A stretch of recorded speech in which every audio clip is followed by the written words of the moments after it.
um goleiro da época, Pedrinho Simões, que fez parte dessa campanha histórica, que vai relembrar pra gente esse feito tão histórico. Primeiramente, Pedrinho, um prazer muito grande receber você aqui. Eu queria que você falasse um pouco dessa campanha, esse ano de 1960 que foi histórico. O primeiro grande feito, talvez, do futebol cearense tenha sido o Fortaleza ser vice-campeão brasileiro, reconhecido pela CBF, não é isso? Não só vice-campeão brasileiro, como campeão do Norte e Nordeste, para chegar lá e ser vice-campeão.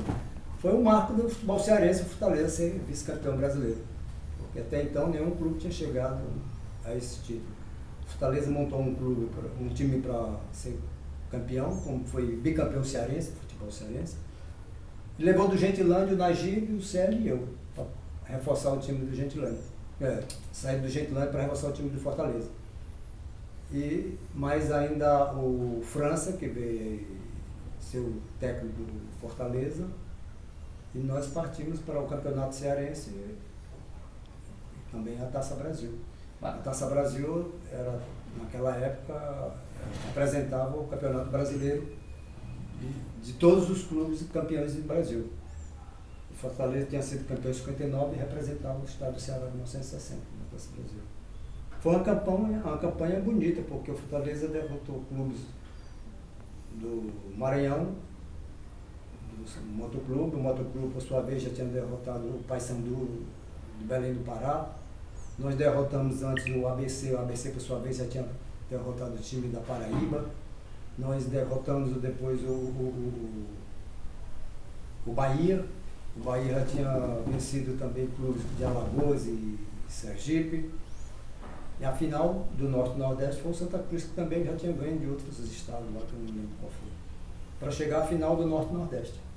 Quer dizer, times só não tinha representante dos estados do Amazonas, do Piauí e Mato Grosso, se eu não estou enganado.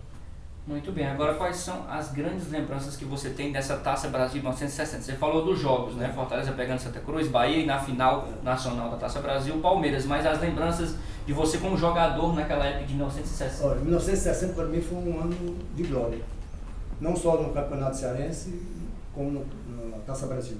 Cada jogo era uma emoção diferente. No Campeonato Cearense nós ganhamos quase todas as partidas, empatava. E no campeonato da Taça Brasil nós só perdemos para o Palmeiras, na final. Empatávamos e vencemos. Eram 2 jogos só, um aqui e outro no estado, na cidade do time que estava representando. Geralmente nós empatávamos por lá. Nós vencemos o primeiro o ABC, vencemos depois o Motoclube, vencemos depois o Bahia e depois vencemos o Santa Cruz, fazendo a decisão do Norte e Nordeste. Esperamos o vencedor do Sul e Sudeste, que justamente foi o Palmeiras. Acabou sendo o Palmeiras e na final aconteceu esse fato inusitado. O Fortaleza, esse jogo foi em dezembro. Sim. No final de dezembro, já no dia 28 de dezembro, foi a final do Campeonato Brasileiro da Taça Brasil. Infelizmente, o França tinha deixado a direção técnica do Fortaleza e o Moisés assumiu a direção técnica e como jogador e técnico. Acumulou as 2 funções. E por infelicidade dele também, ele estava com problema de joelho. E mesmo assim ele deu conta do recado. O Moisés era um craque, o Moisés era acima de tudo, um jogador de uma visão muito grande. Também tanto como técnico, como jogador, como tudo. Ele fazia tudo. E nós fomos para enfrentar o Palmeiras. Quando nós fomos enfrentar o Palmeiras, no jogo com o Palmeiras aqui, que nós perdemos 3-1, que não merecíamos ter perdido de 3-1, o resultado mais normal teria sido um empate aqui. Isso. O Célio saiu machucado, teve uma atuação de joelho. Entrou o Sapinho. O Sapinho já era um jogador de certa idade, já com mais de 30 anos. Não tinha condição de suportar a máquina do Palmeiras, porque o Palmeiras tinha um ataque naquela época, eram 5 jogadores no ataque, era Julinho, Romero, Humberto, Chinesinho e Cruz. Cruz era a ponta esquerda da seleção argentina. Chinesinho era o meio esquerdo de seleção que logo em seguida foi para o futebol da Espanha. Humberto tinha jogado na Espanha, na Itália, entendeu? Jogador de seleção brasileira. O Romero também é um grande meio de seleção. E o Julinho nem se fala. Julinho jogou vários anos lá na Fiorentina, entendeu? Não quis ir para a seleção do Brasil em 58 porque ele estava na Itália, porque ele tinha a posição certa, ele e o Garrincha na ponta direita, ele preferiu não ir. Ficou no Brasil. Mas era um jogador, se que olhasse o porte físico do Julinho, você achava que ele era jogador de ponta, porque ele era um jogador alto, forte, entendeu? Mas de uma força física muito grande, chutava muito bem e corria, tinha uma velocidade.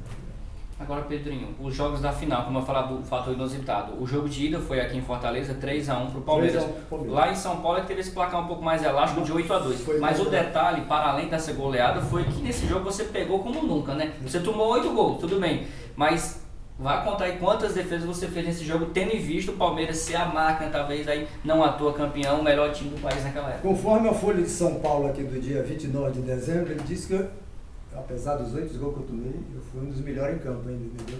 Você agarrou quantas defesas? Dá pra lembrar? Muitas bolas. Você falou ali, eu peguei umas 20 bolas, no mínimo.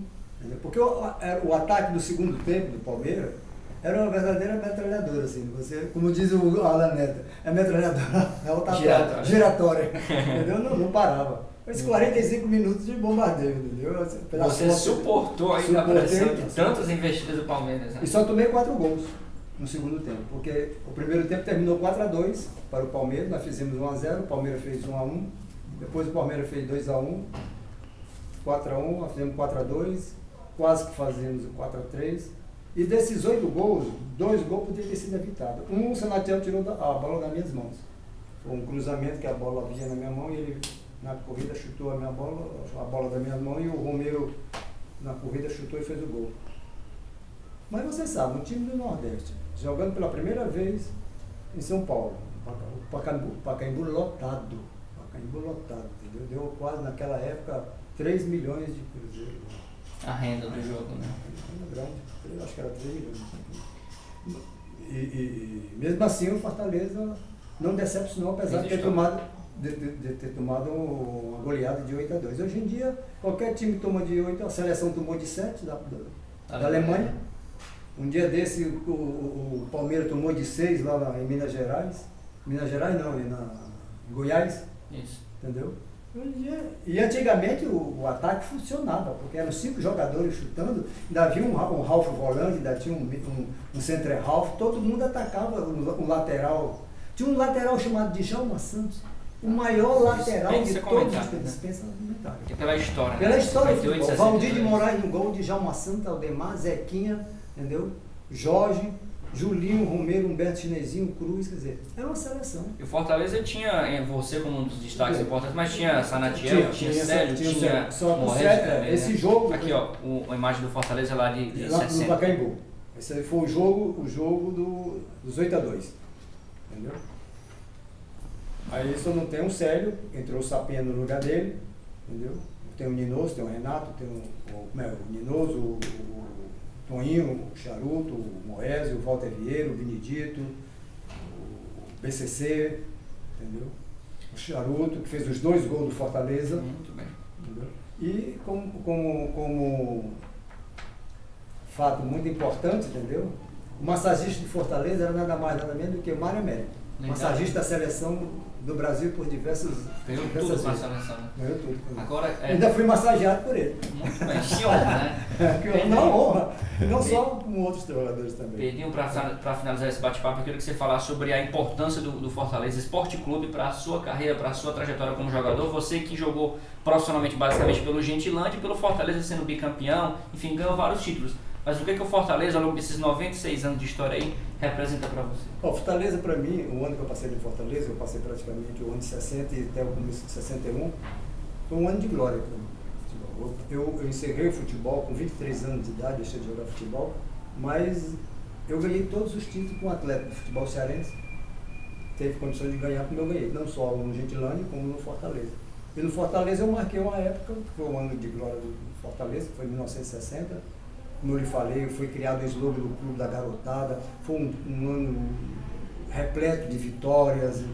Foi um ano que, para mim, eu saí do Gentilândia e fui para o Fortaleza e consegui todos os títulos que um atleta consegue num ano. Para mim foi sem palavras aqui. Só tenho a agradecer o futebol, porque eu não tenho a reclamar do futebol. O período que eu joguei futebol, da categoria de infantil a profissional, eu joguei de 1952 a 61, eu só tive vitórias, só fiz amigos, só ganhei títulos, entendeu? Até hoje eu ainda sou reconhecido, dizer, há 52, 3 anos que eu parei de jogar futebol, ainda sou lembrado. Entendeu? Graças a Deus ainda estou vivo. Muitos dos meus ex-colegas jogadores da minha época já foram embora antes do combinado, como se diz. Entendeu? No próprio Fortaleza, hoje em dia, são poucos que estão vivos ainda, 2 ou 3. Entendeu?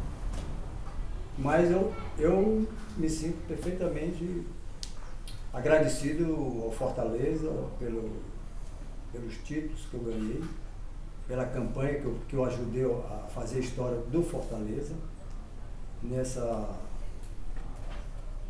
ano dele de 60, muito marcante. No ano de 60, que foi muito marcante. Muito obrigado Muito aqui, marcante. Pedrinho Simões, ex-goleiro do Fortaleza, que fez parte dessa campanha histórica de 1960, um dos grandes feitos da história do Fortaleza Esporte Clube.